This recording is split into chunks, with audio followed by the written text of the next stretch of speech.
No, I had to.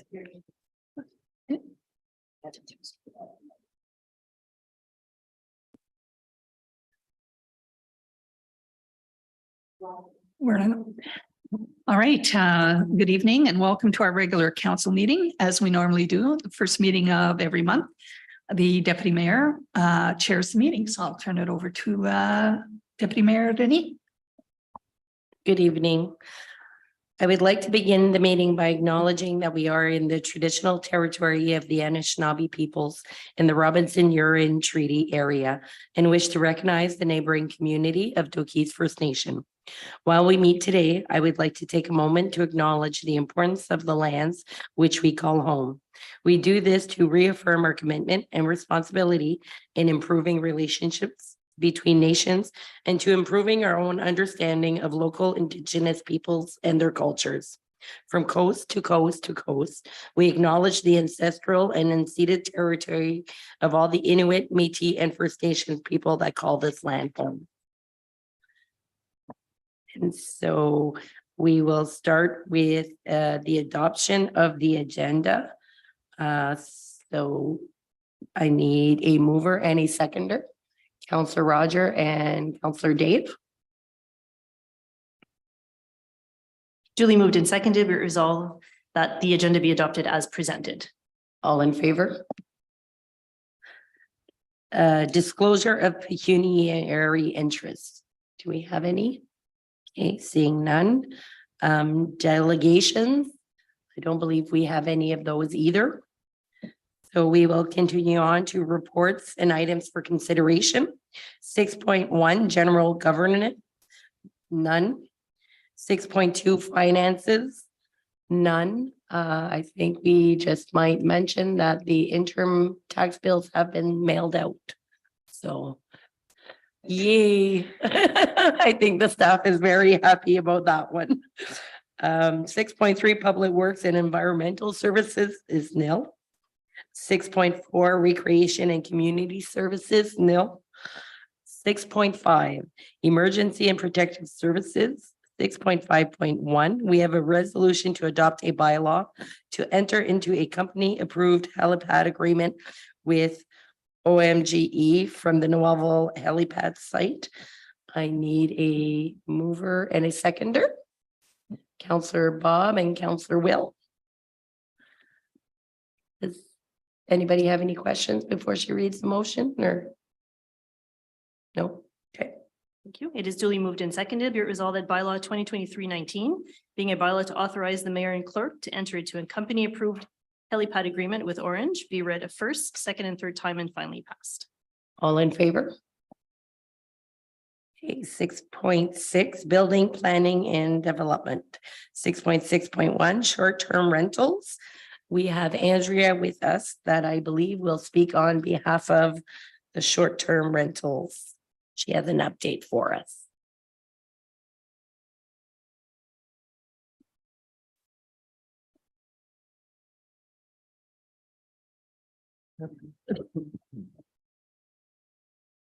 Okay, so because we have an hour this evening and this is such a big topic, I was hoping to just give an overview of the report and then highlight some topics that I thought we should discuss this evening. If we get to it, this is a big topic. So if it starts to get a little bit longer than what maybe we have this evening, there is a draft bylaw coming. There will still be a lot of chance to discuss, but it was time to put discussion in front of council.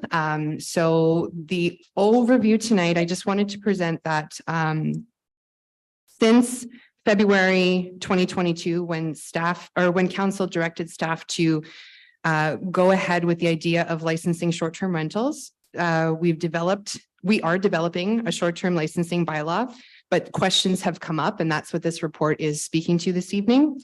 Sudbury's Planning Board has worked to add language to the official plan, which you'll also be seeing this evening in the official plan draft.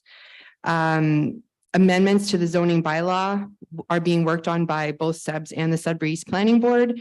And last year, the big push was to implement the administrative monetary penalty system to help us with enforcement not only for issues that we have right now, but for issues that will continue to come up with short-term rentals. So that was last year's big push. Now we feel like we have the proper enforcement framework in place to move forward with this short-term rental licensing bylaw.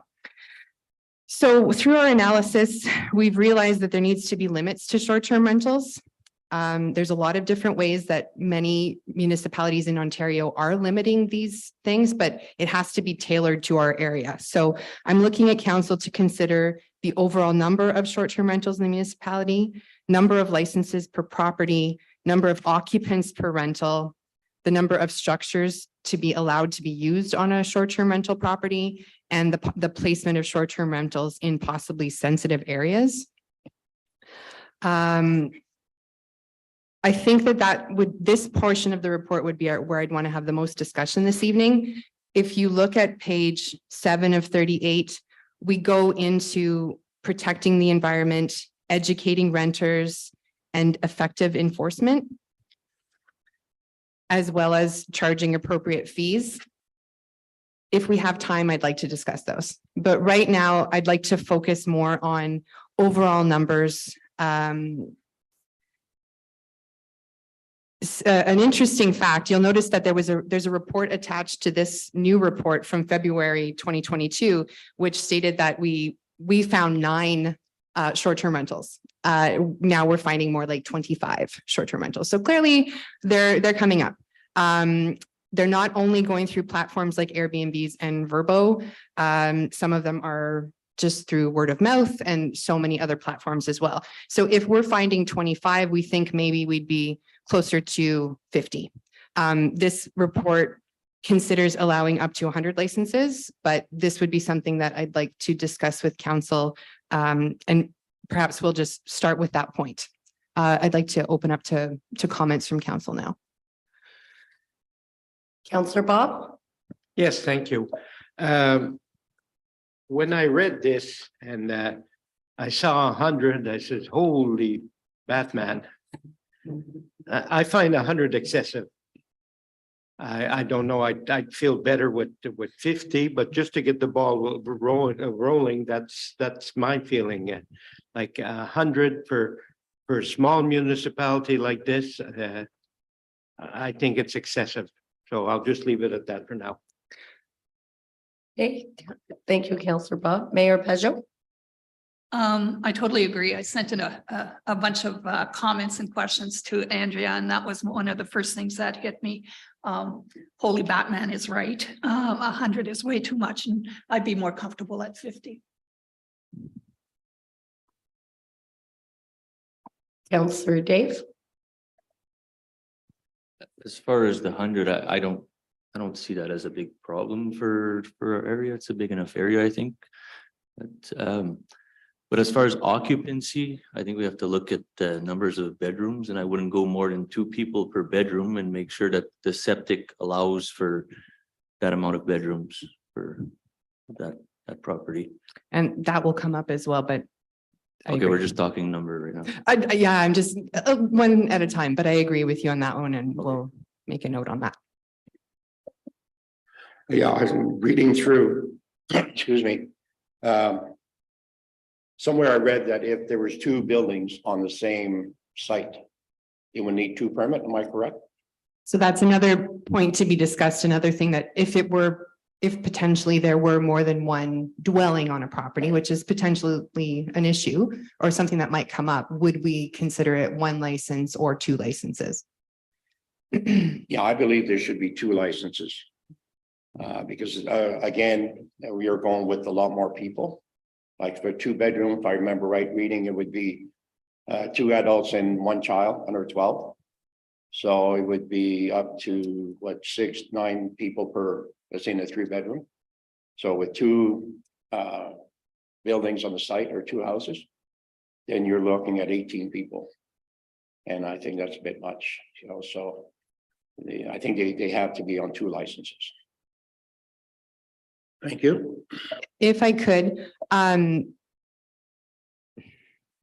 did I want to take this? I I guess looking at the overall number of occupancy is a good next step. So we're kind of we're at the point where we think maybe 100 is a bit much, 50 might be a good start.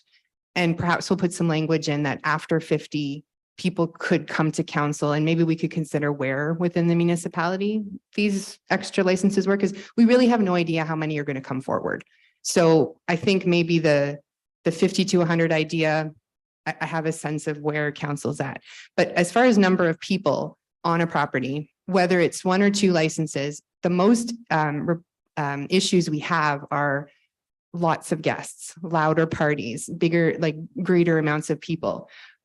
So, you know, I have seen some licenses, which I think would be difficult to enforce, but that would actually only allow a certain amount of bedrooms to be rented regardless of how many there are in the house. So I'm not sure how far the council would like to go as far as this type of restriction. Would there be a overall limit, or would we still be respecting that idea of 2 people per bedroom, potentially 3 people per bedroom with a child under 12? So maybe we'll open up to that next point. Counselor Dave? I think instead of doing like two licenses, one for each building, if the license were like if it's a 1-bedroom house, it would cost so much. If it's a 2-bedroom house, so charge per occupancy basically on the license. So no matter if there's 1 building or 2 buildings, because you could have 1 building with 10 rooms, or 2 buildings with 2 rooms, and the one with the 2 buildings with 2 rooms would pay more than the 1 building with 10 rooms. So occupancy is the biggest issue, I think. I see Buildings. Sorry, may I? I'm sorry, Counselor Nay, I can't see your face. Yeah, go ahead, Andrea. Thank you. I think licensing is a separate issue because, and that does come down a bit later in the report. The cost of the licensing really has to be to implement and administer the program.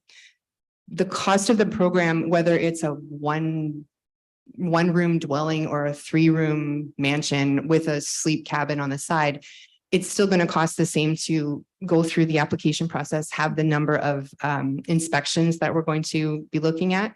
So I don't know if that's where we would be making a differentiation, respectfully. Yeah. I think the occupancy would have more to do with how many people would we allow on the property at one time. Mhm. Even with the idea that you could only, even for visitors, there would be certain amounts of people that could potentially visit during the day, but they would have to be gone by 11 p.m. So it might be something to look at for licensing, but I think the cost will be the cost because of the amount of work we have to put in. Right.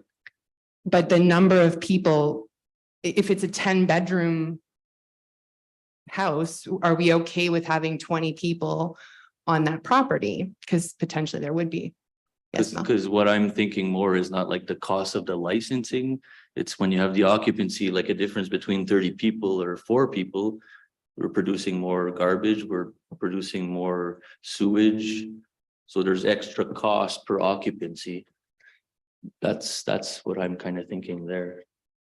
We just have to be careful because the only thing we can charge for the licensing is the cost of administering the program. I agree with you. We've had this conversation though, when we were discussing travel trailer licensing bylaws. It's about administering the program. All those extra things, that's not what we're supposed to be taking money for the license. So I believe Melanie has something to say. Just on the same note, I don't think whether there's 1 license, I think whether there's 1 license or 2 license per property. I think it's more relevant to have 1 license allowing, I've seen options where you limit the amount of persons per room, but you have a max on what you can allow per property at one time. So you still have a suggested, if you have a 3-bedroom room, then it's a max of 6 plus the children or whatever you want to allow. But there's still a max on how many people you want to allow on a property. That could be an option that we've seen. Okay, and this could also, I'm sorry. This could also be something that comes into the enforcement portion. So if we do have tighter enforcement, which we do have through the administrative monetary penalty system, and if we get into a demerit system, which is something we talk about later in the report, almost regardless of how many people, if these people are quiet, great. If they're not, then we can enforce them to not operate after a specific period of time if they're consistently causing problems. So maybe because we have better enforcement over the last couple of years, maybe we can allow for more people to enjoy the property as long as they're enjoying it respectfully. Okay, Counselor Will. Sorry, Giselle, you're next, and then Bob. To be fair, I've had my hand up for a while. So I think it's a good idea to assess how many people per property. Doing per bedroom sounds like a great idea, but some properties are more capable of handling larger numbers than others. Some of the communities those properties are in are better suited at handling larger numbers than others. So I don't think bedrooms should be a sole operator for determining occupancy for rental. So some properties will be able to have a higher threshold than others. That's what I just want to highlight.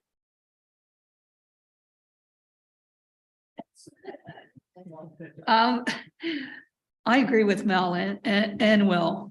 My concern is, for instance, if we have a 3-bedroom house that happens to have 2 sleep cabins on there, you could potentially have 13 people on that property.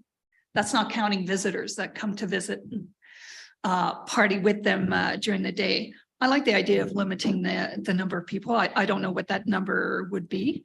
But my concern is that the greater the numbers, the worse. And I know we're not charging for it through the licensing fee, but we as a council have to take into fact that more of our landfills being used, more of our roads are being used, etc. So there's an actual cost to us and to the taxpayers. And so I would have concerns about having too many people. Okay, Counselor Bob. Okay. Thank you, Madam Deputy Mayor. Numbers two adults per bedroom and 1 child below 12, I can live with. A couple with 2 children, I can live with that also. I can't live the scenario you mentioned a while ago, a 10-bedroom, having 20 adults in there. And if you get 20 adults, let's face it, I was young, wasn't it? It grows from 20 to 30 very fast. We're not licensing a motel or hotel or a tourist resort. We have businesses for that. This is a short-term rental for families. This is the way I see it. I don't see it as 10 guys coming up to go hunting or fishing. There's places for that. And I can live with those numbers, but up to a limit. Thank you. Go ahead, Andrea. I'll just add quickly the idea of having 2 sleep cabins, but actually we wouldn't really allow 2 sleep cabins. So what I think will probably happen through some reviews are we might find that there's occupancy that isn't even allowed. So we're very clear in the definition that anything being slept in has to be legally there. So, I don't know how long ago sleep cabins were allowed on waterfront residential properties, but they'd have to have really built these sleep cabins a long time ago to be able to have 2 on a property. So there will be upon review, we'll probably find some occupancies that maybe would just be limiting by today's laws. So there is that. And then also I don't think we'll have a lot of 10-bedroom applications, just to be clear. It's just that there's the potential for it, I suppose. So would we want to have a maximum number of adults regardless of bedrooms? Would that be something you'd want us to bring forward for a number? So maybe I could just give my comment. So I think having two adults per bedroom is good. I know that some families have 2, 3 kids. Some of them are under the age of 12, some of them are 13, 14, 15. I was a single mom with 2 kids. So knowing that if I went camping or rented a Airbnb with 2 other couples with my 2 kids, technically I would only be allowed a kid under 12. And if I have 2 under 12 and they both have kids under 12, then we have 6 kids altogether, which often we've done rented cabins at lodges and all the kids would sleep on the living room floor in their sleeping bags, which is normal. So it's 2 couples and me, but we all have 2 kids. So I think I would more or less would like to limit the amount of adults, but I don't know if limiting the amount of children. Nowadays, we have some people that have 4 kids, some have 3 kids. And I mean, if you have 3 bedrooms, it's 6 adults. Kids under, I would say maybe, what do you consider a kid, under 12 or under 16? A kid is a kid. You know what I mean? When my kids were 13, they were still my kids. They were a teenager, but they were still my kid. So I don't see penalizing a family who has 3 kids that are 13 and one that's 6. You know what I mean? Just my opinion for that. So I think number of rooms is where I would go with for adults, and maybe limiting no more than 20 people, depending on the size, would be a maximum amount of people on the site, or 15 on the site total. So maybe something in that sense. Also, who's going to pick up that garbage, and where's that garbage going to be disposed? And we have recycling bins going out right now. So are we going to be enforcing people to use those recycling bins and the garbage disposal properly also? Are the owners responsible for that, or the people that are renting the units? So I think those are things that we have to look at also. And I think the fee should be at least, the renewal fee should be at least the same as a trailer bylaw. If we're paying $400 a year for a trailer, I think that the rental unit should be paying $400 the same. Because no matter what, it should be the same fee after the initial inspection on a yearly basis. They're profiting from their revenues, whereas somebody who has a trailer is not profiting from it, right? They're paying $400 to use it. The other ones should be paying the same amount. Just my opinion. Okay, we'll start with Roger. Thank you. I don't really believe in penalizing families because of their number of kids. You know, that can't be helped. But what I'm more worried about is what I call the baggers. The friends that show up in the afternoon, they can have 5 or 6 couples. And then at night they throw in the sleeping bags and they sleep there. And that in itself, they're the ones that will create the noise and problems. And again, the excess of garbage, you know, because they come in for a day, pretty well everything that they bring will be thrown out. That's my biggest concern. But I still believe we shouldn't penalize the families because they have an extra child or 2. So I think overall, if we go, like somebody said, number of people per house or per, whatever use, because I know that, for example, there's a sleep camp that will sleep 14 people. You know, somebody has a sleep camp that will sleep 14. So if they happen to, slip through the cracks, then you end up with having 20, 25 people out there over a weekend. So, and the other question I have, do we have the people to monitor that, to check that? Do we have it? Will that be checked out by bylaw officers? If there's a problem, if there's a phone call, do we have the staff to do that? Thank you. Go ahead, Andrea. Thank you. We'll start with staffing. Right now, we do have what I think is enough staff, but we don't officially know how many licenses we'll have to deal with or complaints coming forward. But with that administrative monetary penalty system, we have a more direct way of dealing with issues of enforcement. So garbage, all of the bylaws that we want to have respected have been written with the idea of short-term rentals in mind, or landlords in general, so that we can affect the landlord if there are ongoing problems. So for now, I think we're okay. Do I have to come to council later to ask for more help? If we do, then that means that we have that many more short-term rentals in the area. So we're just not there yet, but I think we're okay for today. So I do believe that a lot of the worries we have will be taken care of by enforcement at this point.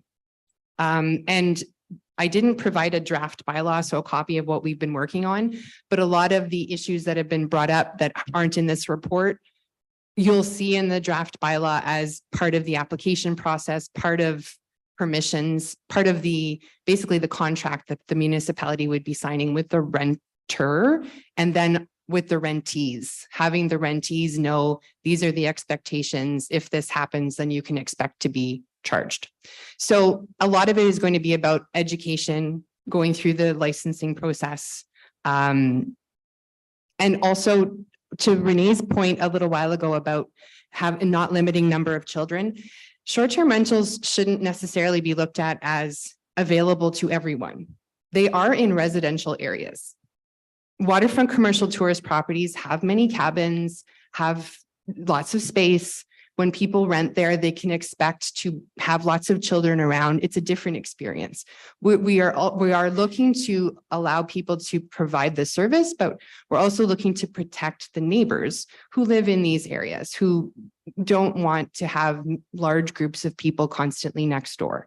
We're definitely trying to balance between both. So I don't think limiting the number is penalizing. I think it's protecting. So it only attracts the type of group that would perhaps respect that area. I don't know if that answers everything, but okay. Counselor Will? I just want to further to the children and sleeping capacities. I know having a larger family myself and wanting to take that opportunity to do that, to rent a room and then put the kids on the couch, that's fine. I know with my organization, we are always very respectful of the septic systems. So that's a major concern with sleeping capacity. So the cabins have a designated number for my sewage capacity. That's the reason for that. I would be worried about the homes as well with the capacity to handle that extra influx. So yes, we have kids, extra number, they're still using the same bathroom, they're still using the same amount of water. So that would be my concern. Also, when we do have those extra people on resorts, you have a resort owner there that is managing that activity and making sure that if things get out of control, that they're brought back into control. What I've seen on these private properties that are being rented out for short term is the control is not there. There's no ownership. There's no pride of the neighborhood. There's no care for the neighbor. So it very rapidly gets out of control. So the larger number leads to out of control that much quicker. That's my opinion. Dave?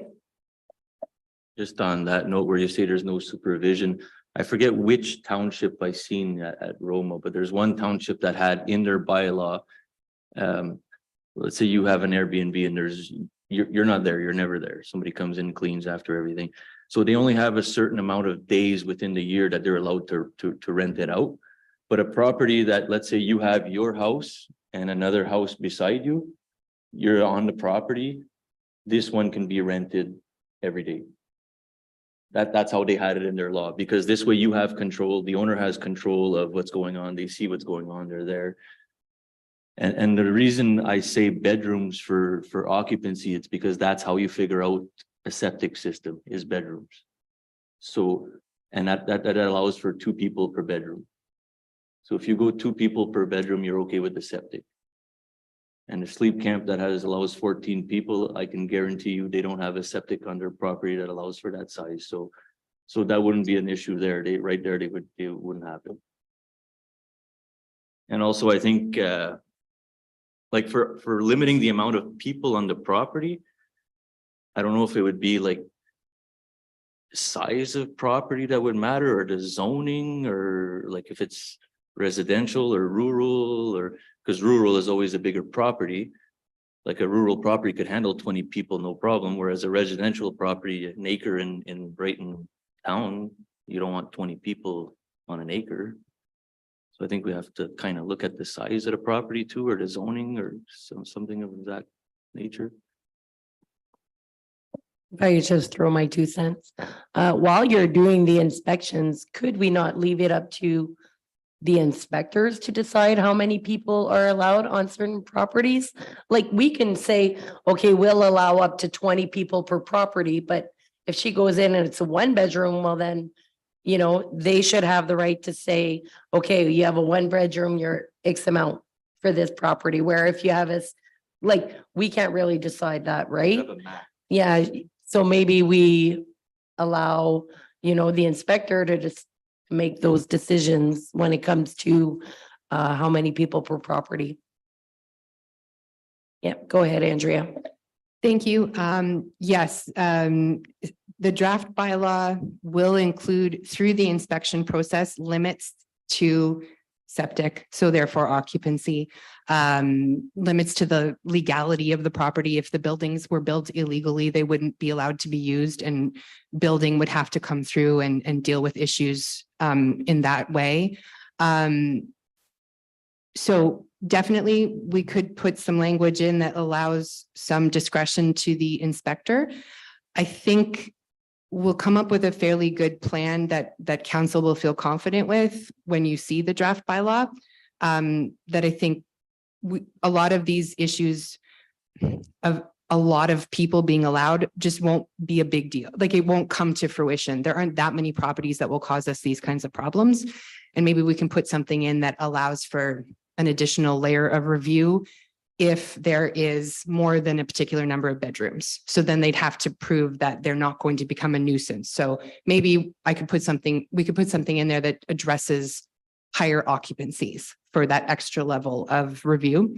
And just to the idea of people on site, the draft bylaw also speaks to having a designated person that is on the application as that designated person. If they're changed, that has to come to us. There's a fine involved with not letting us know who that person is, so that they can be contacted within 30 minutes and on site within, say, an hour. So that helps. That'll also help with enforcement. And that will also be something that's posted for renters to be aware of as their point of contact. So definitely those points are excellent points that you'll see in the draft bylaw when it comes forward. Okay, thank you. Anybody else have any questions for Andrea? Counselor Bob. Just a comment, for capacity, we're saying 2 people per bedroom. Like, to me, 5 bedrooms, 10 would be max. A few children, to me, that would be max. I mean, 20 people, go rent a hall. Yes, it's, to me, 10 would be my max. And if somebody makes an application and they have different circumstances, if we put it down as 10 and we made a mistake, we'll correct it in the future. Which everything can be changed, or special circumstances, we can look at it. Thank you.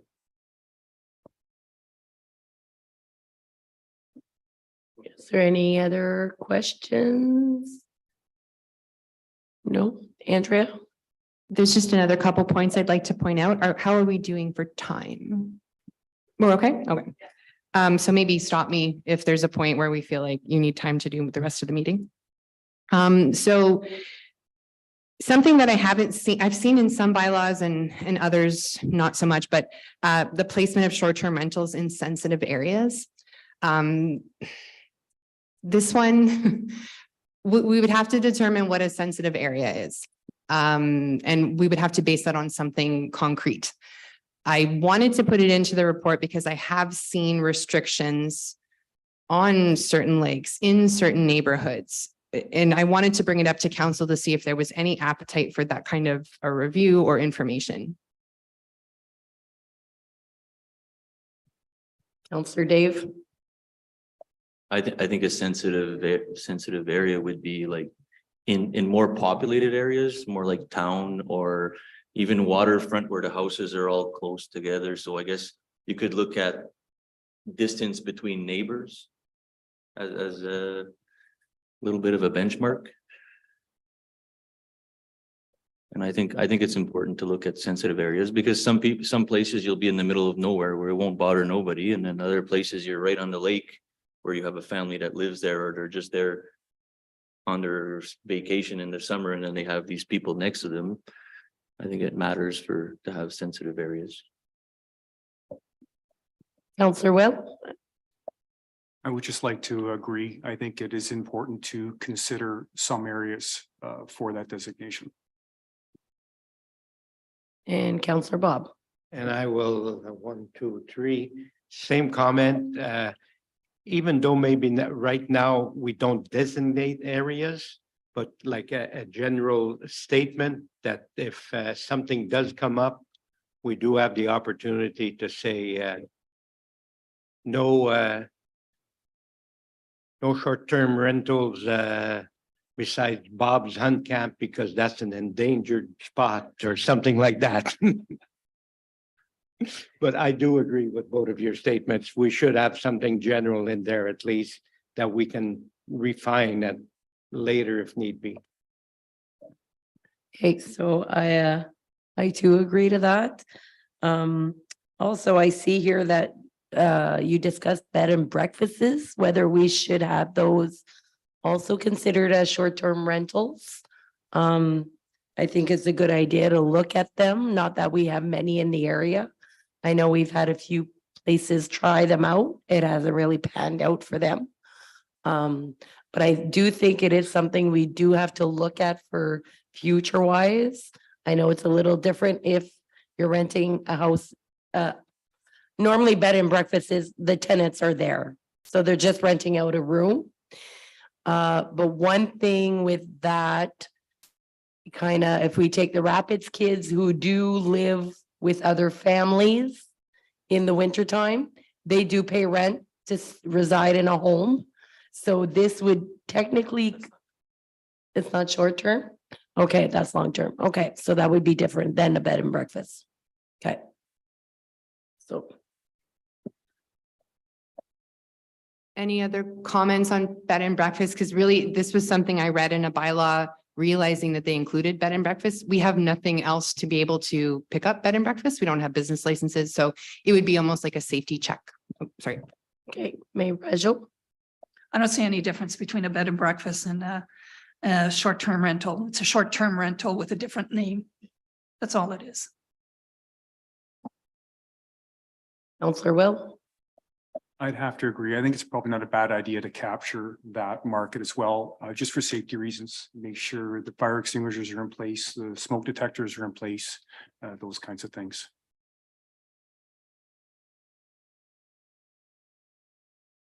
Okay. Go Okay, ahead. then if I have a couple more minutes, I'd like to touch on the idea of a demerit system or strike system for bylaw enforcement. I see lots of nodding heads. I think we all agree enforcement is going to be a big part of allowing these rentals.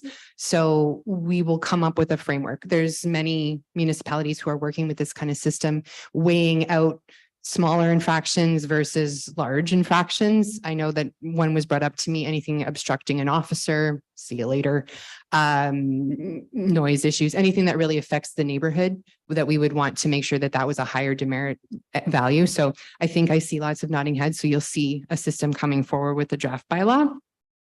And then if we could just discuss the fee that was proposed. So we did get in, that's number 5. So page 8 of 38. I wanted to come up with something fair for administering the program.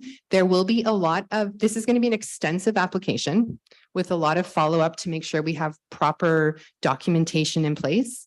So that's the administrative side. And then extensive inspection, building research to make sure buildings are built legally and safely, bylaw, making sure that there aren't any issues already on the property that we want to address before they start renting, and fire for safety. So I think that this was a fair fee, but I'd like council to comment.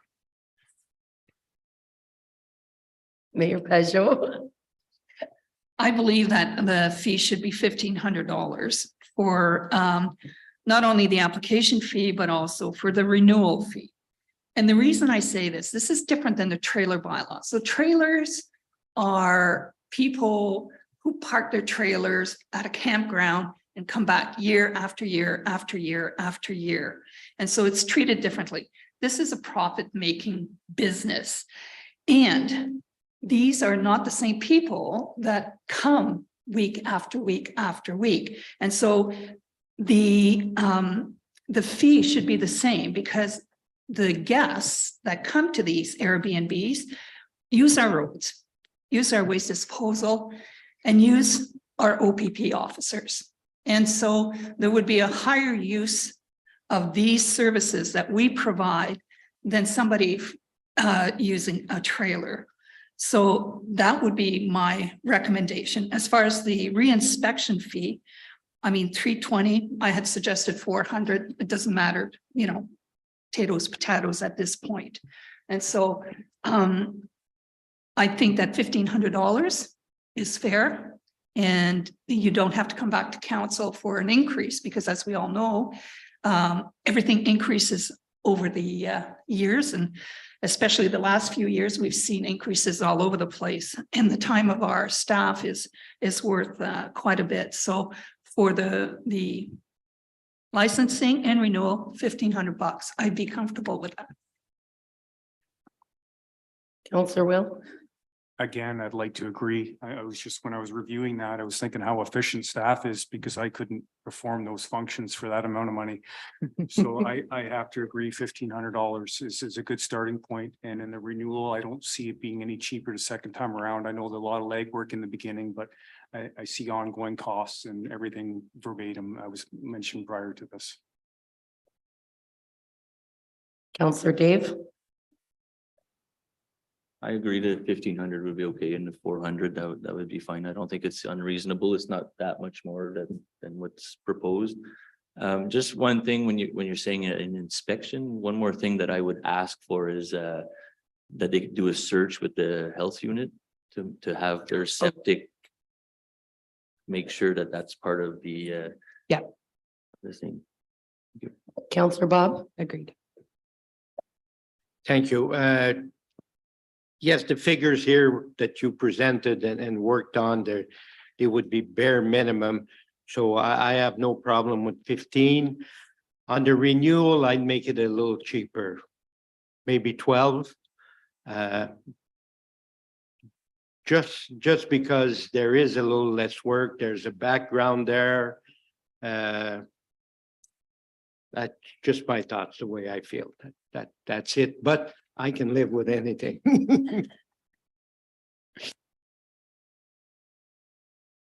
So I agree also, 1,500 would be a good starting point.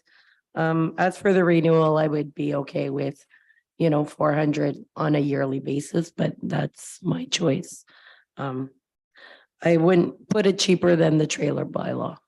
Whatever the fee that we had agreed upon on a yearly renewal for that, I think that for the short-term rentals should be at least that or more. Because you guys would be doing a lot more work when it comes to the inspections and stuff on a rental unit that's versus a trailer that's parked in a yard for a whole summer, right? I mean, here you have, the switch over of people from weekend to weekend to weekend. So there's a lot more work involved in yearly renewals for that kind of stuff. So my opinion. And that's why I thought a reinspection fee would be important. So on top of any other fee, if we come and see continual problems and we have to keep coming back to check it, I think that should be paid for. It can become a lot. So. Okay, How are we doing? Just for my clarification, we talked about three fees there. 15, a renewal from 15 to maybe 12. But re-inspection, you said renewal at 400 a while ago, but no, No, that's why I want to be clear. Oh, no, I agree. Mhm. Yeah, but we're talking 1,500 to 1,200 for a renewal. Just from tonight's A discussion. re-inspection would be on top of Would- what you have here at 320 for the second year. Okay, so right now for the renewal fee for the second year is $360 and the re-inspection fee is $360. Yes, but. So you would say $1,200 for the renewal fee on a yearly basis? Yes, and some people are saying 1,500 Oh, I think we were, yearly. so I was just going 15 for the application fee and then where it said $360. Yeah, That one I was hoping, or at least 4, but if you guys want 12 on that, I'm fine. or 50. Or 15. Okay, Counselor Roger? Thank you. No, I agree with Councillor Bob. 12 to 15, at least it covers our cost. If we have to do multiple inspections or a fire inspection or health inspection, I think that should be covered by the license. For the main reason is that you will have some licenses that have to be inspected more than others. Yeah, due to the fact that there will be problems, there'll be fireworks and whatever. So I agree with Councillor Bob that it should be the higher amount. Thank you. So I think we are at the end. I think we had a pretty good discussion. I think Andrea is gonna have a few ideas for us. So it's all good. Thank you, everyone. Oh, Giselle has one more. Sorry, and you have a comment, okay. I think that there should be, and it wasn't in here, a penalty for those operating an unlicensed short-term rental. And I had suggested $500, but anyway, I'm told I can't be punitive and to back off on my my punitive suggestions. So, but I think that we can't miss that because there are people that will try to operate short-term rentals without licensing. So, well, I agree with you.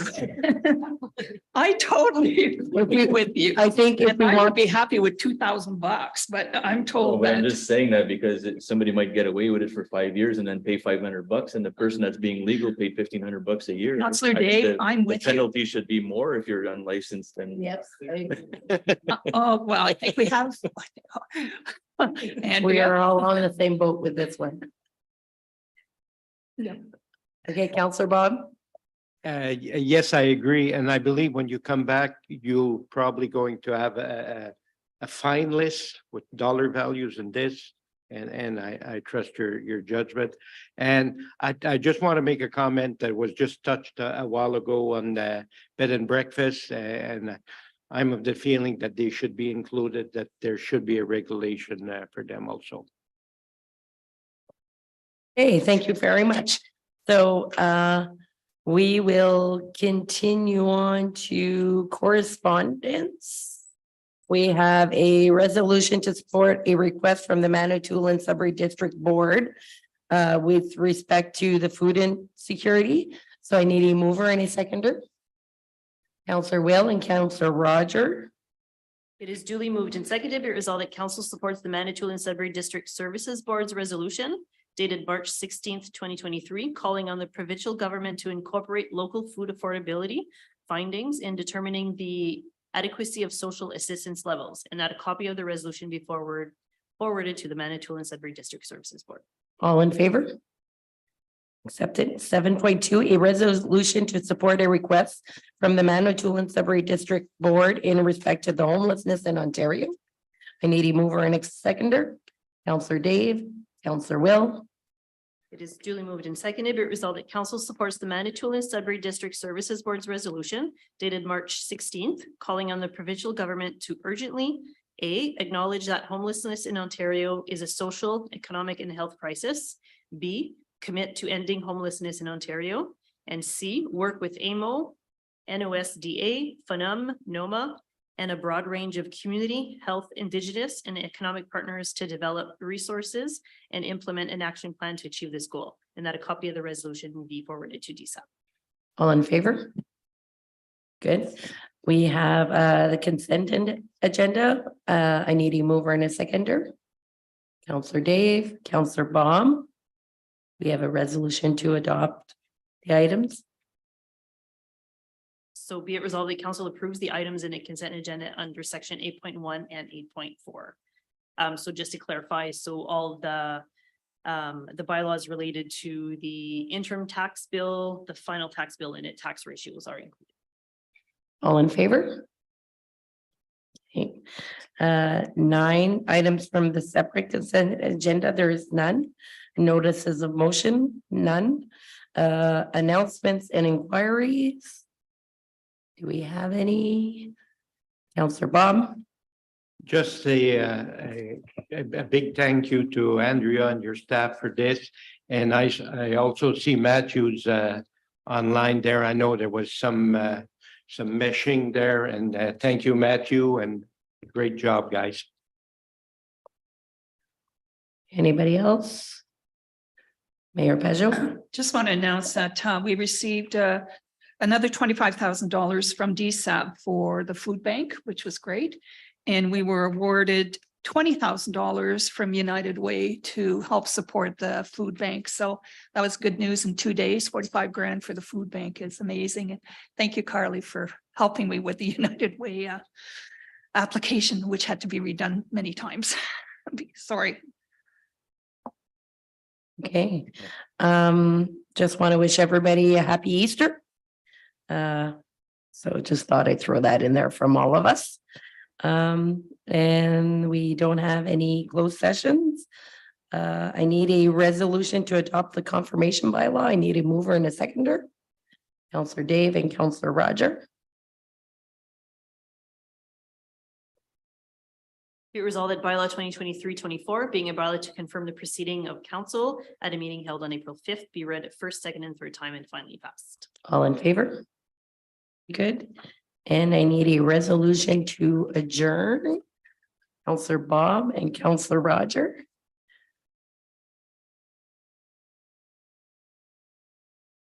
Have a resolution? Nope.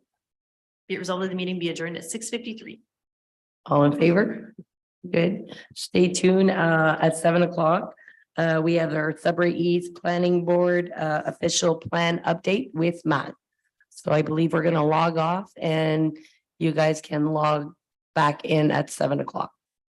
Thank you.